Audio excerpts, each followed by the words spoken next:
Barricade മറികടക്കാനുള്ള സ്ഥിരം ശ്രമങ്ങളും നീക്കങ്ങളുമൊക്കെ അവിടെ നടക്കുകയാണ്. അത് ജലപീരങ്കി അടക്കം ഉണ്ടാകുമോ എന്ന് കാത്തിരുന്ന് കാണണം.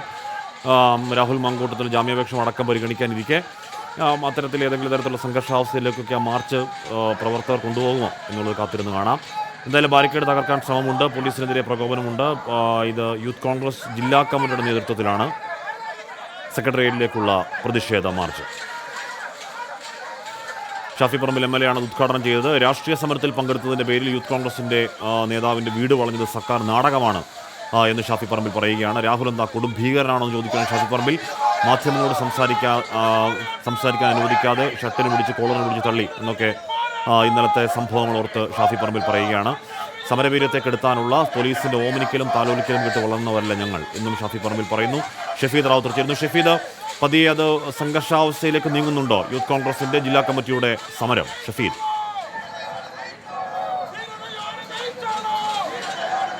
അശ്മി, ഷാഫി പറമ്പിൽ സംസാരിച്ച ശേഷം യൂത്ത് കോൺഗ്രസ് പ്രവർത്തകർ പോലീസിനെ പ്രകോപിപ്പിക്കാനുള്ള ശ്രമം നടത്തി. പോലീസ് വാഹനത്തിന് നേരെ പ്ലാസ്റ്റിക് കുപ്പികൾ ഉൾപ്പെടെ വലിച്ചെറിഞ്ഞായിരുന്നു ആദ്യ പ്രകോപന ശ്രമം. അതിനുശേഷം സെക്രട്ടേറിയറ്റിന് മുൻപിലെ സമരഗേറ്റിൽ സ്ഥാപിച്ചിരിക്കുന്ന ബാരിക്കേഡ് തകർക്കാനുള്ള ശ്രമം യൂത്ത് കോൺഗ്രസ് പ്രവർത്തകരുടെ ഭാഗത്തു നിന്നുണ്ട്. ഇപ്പോൾ നമുക്ക് ആ ദൃശ്യങ്ങളിൽ കാണാൻ സാധിക്കും. പ്രവർത്തകർ സംഘടിച്ച് തടിച്ചുകൂടിയ സമരഗേറ്റിന് മുൻപിൽ നിന്ന് മുദ്രാവാക്യം വിളിക്കുകയാണ്. മുൻപ് നമ്മൾ സൂചിപ്പിച്ചതുപോലെ തന്നെ അകാരണമായി ഒരിക്കലും കണ്ടിട്ടില്ലാത്ത രീതിയിൽ യൂത്ത് കോൺഗ്രസിന്റെ സംസ്ഥാന അധ്യക്ഷൻ രാഹുൽ മാങ്കൂട്ടത്തിലിനെ പുലർച്ചെ വീട്ടിൽ നിന്ന് ഇറക്കിക്കൊണ്ടുവന്നത് ആണ് ഇപ്പോൾ നമുക്ക് ആ ദൃശ്യങ്ങളിൽ കാണാൻ സാധിക്കും. ബാരിക്കേഡ് ഇളക്കി മാറ്റാനുള്ള ശ്രമമാണ് യൂത്ത് കോൺഗ്രസ് പ്രവർത്തകർ നടത്തുന്നത് എന്നുള്ളതാണ് നമുക്ക് വ്യക്തമാകുന്നത്. ഒരുപക്ഷെ നമുക്കറിയാം, കഴിഞ്ഞ ഡിസംബർ 20-ാം തീയതി നമ്മൾ കണ്ടതാണ് സെക്രട്ടേറിയറ്റിലേക്ക് യൂത്ത് കോൺഗ്രസിന്റെ സംസ്ഥാന കമ്മിറ്റിയുടെ മാർച്ച് വരുന്നു. ആ മാർച്ചുമായി ബന്ധപ്പെട്ട കേസിലാണ് ഇന്നലെ രാഹുൽ മാങ്കൂട്ടത്തിൽ അറസ്റ്റിലാകുന്നത്. ആ മാർച്ചിൽ വലിയ രീതിയിൽ സംഘർഷമുണ്ടായിരുന്നു. കന്റോൺമെന്റ് SI ദിൽജിത്തിന്റെ പല്ല് മുറിഞ്ഞ് ചോര വരുന്ന സാഹചര്യം അടക്കമുള്ള കാര്യങ്ങളും ഉണ്ടായി. അങ്ങനെ അത് വലിയ സംഘർഷത്തിലേക്ക് പോയി. തൊട്ടടുത്ത ദിവസം നടന്ന ഇപ്പോൾ ആ ദൃശ്യങ്ങളിൽ കാണാൻ സാധിക്കും, ആ ജലപീരങ്കി പ്രയോഗത്തിലേക്ക് പോലീസ് കടക്കുന്നു, പോലീസ് ജലപീരങ്കി പ്രയോഗിക്കുന്നു. അങ്ങനെ യൂത്ത് കോൺഗ്രസിന്റെ സെക്രട്ടേറിയറ്റ് മാർച്ചിൽ പോലീസിന്റെ ആദ്യ ജലപീരങ്കി പ്രയോഗം എത്തുകയാണ്. ഹസ്മി, സമാനമായി മുൻപും കുറച്ച് ദിവസങ്ങൾക്ക് മുൻപ് സെക്രട്ടറി മുൻപിൽ യൂത്ത് കോൺഗ്രസിന്റെ ഒരു ജലപീരങ്കി പ്രയോഗം നമ്മൾ കണ്ടതാണ്. വളരെ ശക്തിയായി ജലപീരങ്കി പ്രയോഗം നടക്കുന്നു. പ്രവർത്തകർ പിരിഞ്ഞു പോകുന്നില്ല, അവർ സംഘടിച്ച് അവിടെ തന്നെ നിലയുറപ്പിക്കുകയാണ്. പോലീസിനെതിരെ മുദ്രാവാക്യം വിളിക്കുന്നുണ്ട്, തെറി വിളിക്കുന്നുണ്ട്. പോലീസിന്റെ ആദ്യഘട്ട പ്രകോപനത്തിന് ശേഷം പോലീസ് ജലപീരങ്കി പ്രയോഗം നടത്തുന്നു എന്നുള്ളതാണ് നമുക്ക് ആ ദൃശ്യങ്ങളിൽ കാണാൻ സാധിക്കുന്നത്. വളരെ ശക്തമായ രീതിയിൽ തന്നെ പോലീസിന്റെ ആദ്യ ജലപീരങ്കി പ്രയോഗം. പ്രവർത്തകർ ജലപീരങ്കി വാഹനത്തിന്റെ വരുണിന്റെ നേർക്ക് പാഞ്ഞെടുക്കുന്നു. അത് നമുക്ക് ദൃശ്യങ്ങളിൽ കാണാൻ സാധിക്കും. പോലീസിനോട് കയർക്കുന്നു, പോലീസിനെതിരെ മുദ്രാവാക്യം വിളിക്കുന്നു, വരുണിൽ അടിക്കുന്നു. അതടക്കമുള്ള കാര്യങ്ങൾ നമുക്ക് ദൃശ്യങ്ങളിൽ കാണാൻ സാധിക്കും. ഒരു പക്ഷേ ഇതൊരു അക്രമാസക്തമാകുന്ന സാഹചര്യത്തിലേക്ക് പോകും. ആ ഒരു പ്രിക്കോഷൻ പോലീസിന്റെ ഭാഗത്തു നിന്നുണ്ടായിട്ടുണ്ട്. നിലവിൽ ഇപ്പോൾ ഈ പാളയം ഭാഗത്ത് നിന്ന് സെക്രട്ടറിയിലേക്ക് വരുന്ന അവിടെയും പോലീസിനെ നിർത്തിയിട്ടുണ്ട്. തിരിച്ച് പുളിമൂട്ടിൽ നിന്ന് ഇങ്ങോട്ടേക്ക് സെക്രട്ടറിയിലേക്ക് വരുന്ന ഭാഗത്തും പോലീസിനെ നിർത്തിയിട്ടുണ്ട്. വരുണിന് മുകളിൽ കയറിയാണ് ഇപ്പോൾ പ്രവർത്തകർ പോലീസിനെ കാര്യങ്ങൾ പറയുന്നത്. അതല്ലെങ്കിൽ പോലീസിനെ ഇതുമായി ബന്ധപ്പെട്ട വിമർശനം അവരുടെ ഭാഗത്തു നിന്നുണ്ടാകുന്നത്. അടുത്ത് പോലീസുണ്ട്. പോലീസുമായി ചെറിയ രീതിയിലുള്ള വാക്കേറ്റം ഉണ്ടാകുന്നു. വരുണിന്റെ മുകളിൽ കയറി യൂത്ത് കോൺഗ്രസ് പ്രവർത്തകർ മുദ്രാവാക്യം മുഴക്കുന്നു. ആദ്യഘട്ടത്തിൽ പോലീസിന് നേരെ കുപ്പിയെറിഞ്ഞുള്ള പ്രകോപനം. അതിന് പിന്നാലെ ഈ ബാരിക്കേഡ് തകർക്കാനുള്ള ശ്രമം. ഒടുവിൽ ഇപ്പോൾ പോലീസ് ജലപീരങ്കി പ്രയോഗിച്ചു. അതിനുശേഷവും പ്രവർത്തകരുടെ മുദ്രാവാക്യം തുടരുകയാണ്. ഒരു പ്രകോപനം ഇപ്പോൾ പ്രവർത്തകരുടെ ഭാഗത്ത് നിന്ന് ഉണ്ടാകുന്നു എന്നുള്ള കാര്യത്തിൽ തർക്കമില്ല. സ്വാഭാവികമായും അതൊരു രോഷപ്രകടനമാണ്. കാരണം അവരുടെ സംസ്ഥാന അധ്യക്ഷനെയാണ് ഒരു സമരം നടത്തിയതിന്റെ പേരിൽ, രാഷ്ട്രീയ സമരം നടത്തിയതിന്റെ പേരിൽ അറസ്റ്റ് ചെയ്തതും അറസ്റ്റ് ചെയ്ത രീതി, അതിന്റെ നാടകീയത അടക്കമുള്ള കാര്യങ്ങൾ വലിയ തരത്തിൽ ചർച്ചയാവുകയും പ്രതിപക്ഷ നേതാക്കൾ ഒന്നടങ്കം അതിനെ വിമർശിക്കുകയും ചെയ്യുന്ന സാഹചര്യമുണ്ടായി.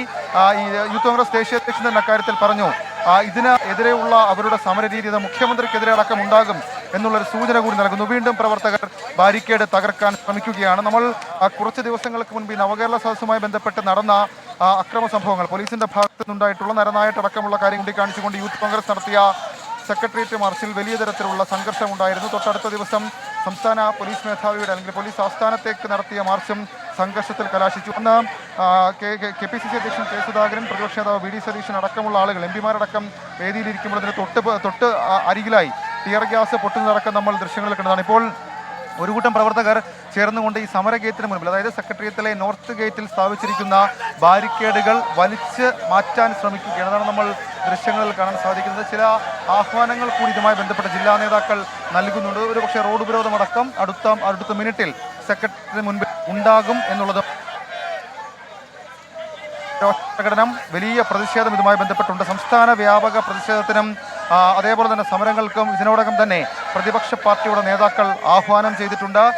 UDF യോഗം ചേർന്നിരുന്നു. അവിടെയും രാഹുൽ മാങ്കൂട്ടത്തിലിന്റെ അറസ്റ്റ് സംബന്ധിച്ച് ചർച്ചയായി. അവിടെയും ഷഫീദ്, ഈ രാഹുൽ മാങ്കൂട്ടത്തിലെ ജാമ്യാപേക്ഷ കോടതികളിൽ പരിഗണിക്കാനിരിക്കപ്പെടുന്ന മണിക്കൂറുകളും ദിവസങ്ങളൊക്കെയാണ്. അപ്പോൾ രാഹുലിന് അറസ്റ്റിൽ പ്രതിഷേധിച്ച ഒരു മാർച്ച് വലിയ തോതിൽ സംഘർഷാത്മകതയിലേക്ക് എത്തിക്കുമോ പ്രവർത്തകർ? അശ്വിനി, ഏറ്റവും ഒടുവിൽ ഇപ്പോൾ ഒരു വാർത്താക്കുറിപ്പ് വരുന്നുണ്ട്. അത് കോൺഗ്രസിൻ്റെയാണ്. ഭരണകൂട ഭീകരത പ്രതിഷേധിച്ച് വ്യാഴാഴ്ച സംസ്ഥാന വ്യാപകമായി കോൺഗ്രസിൻ്റെ പ്രതിഷേധമുണ്ടാകും എന്നുള്ള ഒടുവിലത്തെ ഒരു വിവരം കൂടി ഇതുമായി ബന്ധപ്പെട്ട് വരുന്നുണ്ട്. അതായത് ജനുവരി 11 വ്യാഴാഴ്ച വൈകുന്നേരം ബ്ലോക്ക് കോൺഗ്രസ് കമ്മിറ്റികളുടെ നേതൃത്വത്തിൽ സംസ്ഥാന വ്യാപകമായി പ്രതിഷേധ പ്രകടനവും പൊതുസമ്മേളനവും സംഘടിപ്പിക്കാൻ KPCC അധ്യക്ഷൻ K. സുധാകരൻ ഇപ്പോൾ ആഹ്വാനം ചെയ്തിട്ടുണ്ട്. അത് യുവശബ്ദങ്ങളെ അടിച്ചൊതുക്കാനുള്ള മുഖ്യമന്ത്രിയുടെ തീരുമാനം സംസ്ഥാനത്തെ സംഘർഷഭരിതമാക്കിയിരിക്കുന്നുവെന്നും അതേപോലെ തന്നെ ജനങ്ങളുടെ പ്രശ്നങ്ങളിൽ നിന്ന് മുഖം രക്ഷിക്കാൻ മുഖ്യമന്ത്രി നടത്തുന്ന പരാക്രമങ്ങളാണിതെന്നും KPCC കുറ്റപ്പെടുത്തുന്നു. അതും ഇപ്പോൾ ഏറ്റവും ഒടുവിൽ പുറത്തു വരുന്ന ഒരു വാർത്തയാണ്. ഏതായാലും ഹഷ്മി സൂചിപ്പിച്ചതുപോലെ തന്നെ ഈ സമരങ്ങളിൽ ഇനി നിന്ന് കോൺഗ്രസ് വിട്ടുപോകില്ല. കാരണം കോൺഗ്രസിനെ സംബന്ധിച്ച് ഈ ഒരു പ്രധാനപ്പെട്ട പ്രതിപക്ഷ പാർട്ടിയുടെ യുവജന സംഘടന അതിൻ്റെ സംസ്ഥാന അധ്യക്ഷനെ അറസ്റ്റ് ചെയ്യുന്ന രീതി, അറസ്റ്റ് ചെയ്തത് എന്തിന് എന്നുള്ള ചോദ്യം അതടക്കം അവർ ഉന്നയിക്കും. മാത്രവുമല്ല, പുലർച്ചെ വീട്ടിലേക്ക് എത്തുന്നു, അമ്മയുടെയും സഹോദരിയുടെയും മുൻപിൽ വെച്ച് അറസ്റ്റ് രേഖപ്പെടുത്തുന്നു, മാധ്യമങ്ങളോട് സംസാരിക്കാൻ അനുവദിച്ചില്ല. ശേഷം ആരോഗ്യ പ്രശ്നം കാണിച്ചുകൊണ്ട് രാഹുൽ മാങ്കൂട്ടത്തിൽ നാളെ രാഹുൽ മാങ്കൂട്ടത്തിൽ കോടതിയിൽ നൽകിയിട്ടുള്ള വിവരങ്ങൾ അതിനടക്കം പ്രോസിക്യൂഷൻ ശക്തമായി എതിർത്തു. ഹഷ്മി സൂചിപ്പിച്ചതുപോലെ തന്നെ സ്വാഭാവികമായും ഇനിയൊരു ജാമ്യാപേക്ഷ കോടതിയിലേക്ക് വരുമ്പോൾ അത് ഈ പ്രോസിക്യൂഷനെ സംബന്ധിച്ചും പോലീസിനെ സംബന്ധിച്ചും ശക്തമായ എതിർപ്പ് അവരുടെ ഭാഗത്തു നിന്നുണ്ടാകും. പ്രത്യേകിച്ച് ആ കേസുമായി ബന്ധപ്പെട്ട് എടുത്തിരിക്കുന്ന വകുപ്പുകളുടെ ഗൗരവം തന്നെയാണ് അതിൻ്റെ ഏറ്റവും പ്രധാനപ്പെട്ട കാരണം. അത് പൊതുമുതൽ നശിപ്പിക്കൽ എന്നതിനപ്പുറത്തേക്ക് പോലീസുകാരെ ആക്രമിച്ച ഔദ്യോഗിക കൃത്യനിർവഹണം തടസ്സപ്പെടുത്തി എന്നതടക്കമുള്ള ഗുരുതര സ്വഭാവത്തിലുള്ള വകുപ്പുകൾ ചുമത്തിയിട്ടുണ്ട്. അത് പ്രോസിക്യൂഷൻ ഇന്നലെ Thiruvananthapuram judicial first class magistrate കോടതി 3 ഇതുമായി ബന്ധപ്പെട്ട ഇത് നടക്കുമ്പോൾ പോലും അതല്ലെങ്കിൽ അതിനുശേഷം പിന്നീട് 3 തവണ ജാമ്യത്തിൽ വാദം കേട്ടപ്പോൾ പോലും പ്രോസിക്യൂഷൻ എടുത്ത് മുന്നിലേക്ക് വെച്ച കാര്യം ആദ്യ 3 പ്രതികൾ അത് VD സതീശനും M. വിൻസെന്റും ഷാഫി പറമ്പിലുമാണ്. 4ാം പ്രതി രാഹുൽ മാങ്കൂട്ടത്തിൽ ഈ അക്രമ സംഭവങ്ങൾ ആസൂത്രണം ചെയ്തു, അതിന് ഗൂഢാലോചന നടത്തി ആഹ്വാനം ചെയ്തു എന്നുള്ള കാര്യം പ്രോസിക്യൂഷൻ കൃത്യമായി കോടതിയിൽ വാദിച്ചിരുന്നു. ഒരു പടി കൂടി കടന്ന പ്രോസിക്യൂഷൻ അതിൽ പറഞ്ഞ കാര്യം അത് മുൻകൂട്ടി നിശ്ചയിച്ച് മനഃപൂർവ്വം സെക്രട്ടേറിയറ്റ് മുൻപിൽ സംഘർഷാന്തരീക്ഷം ഉണ്ടാക്കാനുള്ള ശ്രമത്തിന്റെ ഭാഗമാണ് എന്നുള്ള ഒരു വിവരം പ്രോസിക്യൂഷൻ കോടതിയിൽ അറിയിച്ചിരുന്നു. അങ്ങനെ ശക്തമായ വാദപ്രതിവാദം നടന്നു. പ്രതിഭാഗമായിട്ട് അക്കാര്യത്തിൽ പറഞ്ഞത് രാഹുൽ മാങ്കൂട്ടത്തിൻ്റെ ആരോഗ്യാവസ്ഥ, കിംസ് ആശുപത്രിയിലെ ചികിത്സ, മാത്രമല്ല എന്ത് മോട്ടീവിലും നമുക്ക് ആ ദൃശ്യങ്ങളിൽ കാണാൻ സാധിക്കും. പ്രവർത്തകർ സെക്രട്ടേറിയറ്റിന് മുൻപിലേക്ക് തള്ളിക്കയറാൻ ശ്രമിക്കുകയാണ്. പക്ഷേ പോലീസ് തടയുന്നു. പോലീസ് ഷീൽഡ് ഉൾപ്പെടെയുള്ള കാര്യങ്ങൾ വെച്ച് തടയുന്നു. അതും പ്രകോപനത്തിൻ്റെ ഒരു ഭാഗമായി നമുക്ക് കാണാൻ കഴിയും. ഇപ്പോൾ ആ ദൃശ്യങ്ങളിൽ കാണാൻ സാധിക്കും. സെക്രട്ടേറിയറ്റിൻ്റെ നോർത്ത് ഗേറ്റിന് സമീപത്തുള്ള ബാരിക്കേഡിൻ്റെ സൈഡ് ഭാഗം വഴി, അതിൻ്റെ വശം വഴി പ്രവർത്തകർ കടക്കാൻ ശ്രമിക്കുന്നു. അതായത് വീണ്ടും ജലപീരങ്കി. ലക്ഷ്മി, 2ാം തവണയും യൂത്ത് കോൺഗ്രസിൻ്റെ സെക്രട്ടേറിയറ്റ് മാർച്ചിലേക്ക് ജലപീരങ്കി, തുടർച്ചയായിട്ടുള്ള ജലപീരങ്കി പ്രയോഗം നടക്കുന്നു. അത് ഈ പ്രവർത്തകർ ഒരു വശത്തുകൂടി സെക്രട്ടേറിയറ്റിനകത്തിലേക്ക് ചാടിക്കയറാൻ ശ്രമിച്ചു. അവിടെ ഷീൽഡ് അടക്കം ഉപയോഗിച്ചുകൊണ്ട് പോലീസുകാർ തടഞ്ഞു. പിന്നീട് അത് വാക്കേറ്റമുണ്ടായി. ആ സാഹചര്യത്തിൽ രണ്ടാമതും ജലപീരങ്കി തുടർച്ചയായി വരുന്നു. നമുക്ക് കഴിഞ്ഞ സമരത്തിൽ, അതായത് ഡിസംബർ 20 സമരത്തിൽ നമ്മൾ കണ്ടതാണ്. അത് പോലീസിന്റെ ഷീൽഡും ലാത്തിയും ഒക്കെ അടിച്ചൊടിച്ചും അത് പിടിച്ചുമടിച്ച് തിരിച്ചടിച്ചുമൊക്കെ നമ്മൾ ആ സമരരീതി കണ്ടതാണ്. ആ രീതിയിലേക്കൊക്കെ കാര്യങ്ങൾ പോകുമോ എന്നുള്ളതാണ് ഇനി കാത്തിരുന്ന് കാണേണ്ടത്. പ്രവർത്തകർ പിരിഞ്ഞു പോകുന്നില്ല. 2ാം ഘട്ട ജലപീരങ്കിയും കഴിയുന്നു. പ്രവർത്തകർ തിരിഞ്ഞു പോകുന്നില്ല. സംഘടിച്ചെത്തി വീണ്ടും മുദ്രാവാക്യം മുഴക്കുന്ന സെക്രട്ടേറിയറ്റിന് മുൻപിലെ കാഴ്ചയായി മാറുന്നു. അങ്ങനെ സെക്രട്ടേറിയറ്റിന് മുൻപിൽ ഒരു സംഘർഷ അവസ്ഥ അത് ഇപ്പോഴും ഒരു തീ പോലെ നിലനിൽക്കുന്നുള്ള കാര്യത്തിൽ തർക്കമില്ല.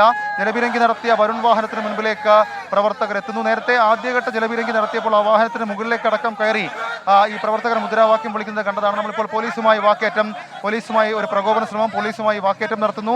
കഴിഞ്ഞ ദിവസം രാഹുലിനെ അറസ്റ്റ് ചെയ്തപ്പോൾ രാഹുൽ പേരെടുത്ത് പറഞ്ഞ കന്റോൺമെന്റ് CA അടക്കമുള്ള ആളുകൾ ഇവിടെയുണ്ട്. സ്വാഭാവികമായും ആ രോഷപ്രകടനം അവരുടെ ഭാഗത്തു നിന്നുണ്ട്. കൂടുതൽ ACP-മാരെയും അതേപോലെ തന്നെ മറ്റു സ്റ്റേഷനിലെ CA-മാരെയും ഇവിടേക്ക് അലൊക്കേറ്റ് ചെയ്തിട്ടുണ്ട്. അത്തരത്തിൽ പോലീസിന്റെ ഭാഗത്ത് നിന്ന് വലിയ തരത്തിലുള്ള സുരക്ഷാ സംവിധാനം പോലീസ് ഒരുക്കുന്നുമുണ്ട്. പക്ഷേ സെക്രട്ടേറിയറ്റിന് മുൻപിലെ ഈ സംഘർഷാവസ്ഥ നിയന്ത്രിക്കാൻ അല്ലെങ്കിൽ അത് ഒഴിവാക്കാൻ പോലീസിന് കഴിയുന്നില്ല. ഇതുവരെയും പോലീസിന്റെ ഭാഗത്ത് നിന്ന് ജലപീരങ്കി അല്ലാതെ മറ്റ് പ്രകോപനങ്ങൾ ഉണ്ടായിട്ടുമില്ല. നമുക്ക് നിലവിൽ ലഭിക്കുന്ന വിവരം അനുസരിച്ച് കഴിഞ്ഞ തവണ, അതായത് അത് നവകേരള സദസ്സ് നടക്കുമ്പോഴായിരുന്നു, അന്ന് കഴിഞ്ഞ ഡിസംബർ 20 യൂത്ത് കോൺഗ്രസിന്റെ സെക്രട്ടേറിയറ്റ് മാർച്ച് നടന്നപ്പോൾ പോലീസിനെതിരെ നടന്ന അല്ലെങ്കിൽ പോലീസിനെ മർദ്ദിച്ച സംഭവത്തിൽ സേനയ്ക്കുള്ളിൽ തന്നെ വലിയ തരത്തിലുള്ള അതൃപ്തിയും അതേപോലെ തന്നെ ചില അഭിപ്രായ വ്യത്യാസങ്ങളൊക്കെ ഉണ്ടായിരുന്നു. കാരണം കയ്യും കെട്ടി ഇങ്ങനെ നോക്കി നിൽക്കണോ പോലീസിനെ ആക്രമിക്കുമ്പോൾ?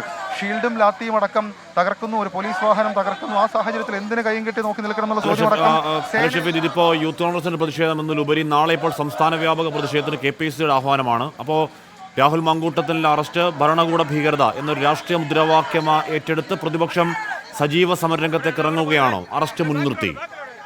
ഷഫീദ്.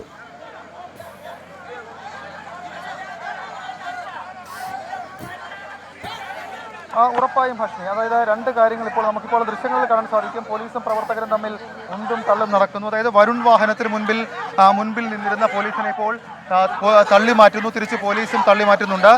പ്രവർത്തകരുടെ ഭാഗത്ത് നിന്ന് പ്രകോപനം ഉണ്ടാകുന്നു, അതും നമുക്ക് ദൃശ്യങ്ങളിൽ മനസ്സിലാക്കാൻ കഴിയും. അങ്ങനെ വലിയ പ്രകോപനത്തിലെ കാര്യങ്ങൾ പോവുകയാണ്. പോലീസും പ്രവർത്തകരും തമ്മിൽ ഉന്തും തള്ളുമോടെ നടക്കുകയാണ്. അത് സംഘർഷാവസ്ഥയിലേക്ക് പോകുമ്പോൾ നമുക്ക് വളരെ പെട്ടെന്ന് അറിയാം. ഇതിനിടയിൽ ഷാരോൺ എന്ന പ്രേക്ഷകർ പറയുന്നത് സ്കൂൾ കഞ്ഞി വെക്കുന്നവരുടെ ശമ്പളം തരാൻ പറയാവോ എന്ന് ചോദിക്കുന്നു. അപ്പോൾ ഇതിനിടയിലൊക്കെ ഇങ്ങനെയും ചില പരിതാപകരമായ അവസ്ഥയിൽ ജീവിക്കുന്ന പാവ മനുഷ്യർ കൂടി ഉണ്ട് കേട്ടോ, ഈ പറയുന്ന രാഷ്ട്രീയ പ്രതിഷേധങ്ങൾക്കൊക്കെ ഇടയിൽ. ഓക്കെ, നമ്മൾ ഈ പ്രതിഷേധങ്ങൾ ഒക്കെ തന്നെ തിരികെ എത്തും.